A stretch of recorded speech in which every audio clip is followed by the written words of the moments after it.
Isa ang AP Brand sa mga koponan na may tuturing na dark horse ngayong Mobile Legends Professional League Season 16 at kanila itong pinatunayan ng masungkitang 2-0 win-loss record kontra sa leading contender na Onic PH. Ang kabuang detalye alamin sa ulat ni teammate JB Junio.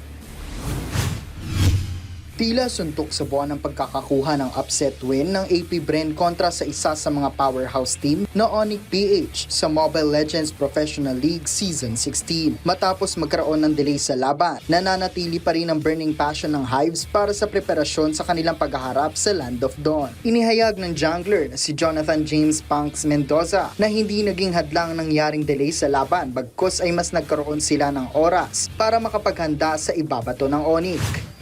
Hindi naman po naka-apekto, pero mas pabor pa nga po kasi mas nakapag-prepare kami ng mas mahaba. Tapos yun, nag-stick lang kami sa plano namin. Kung ano yung drop namin ngayon, yun lang din yung ginagamit namin sa practice Malaking boost din sa kanilang koponan ang nangyaring sweep kontra Onic PH dahil ayon kay James Punks, naghahabol pa rin sila ng puntos para sa paparating na playoffs.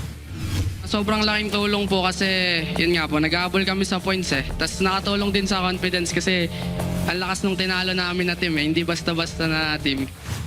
Sa ngayon, nasa ikawalong pwesto sila sa standings, kasunod ang Team Falcons. Sa kabila ng kanilang katayuan, naniniwala pa rin ang koponan na may panahon pa silang umabante at masungkit ang mga kailangang puntos para umangat mula sa low table ranking. Kaya't kung naging imposible ang naging simula, target ng AP Brand na gawing posible ang mga laban pagdating ng playoffs, hindi lamang para umakyat sa rankings, kundi para muling patunayan na minsan na rin silang naghari sa tuktok ng kompetisyon. JB Junio para sa Atletang Pilipino, para sa Bagong Pilipinas.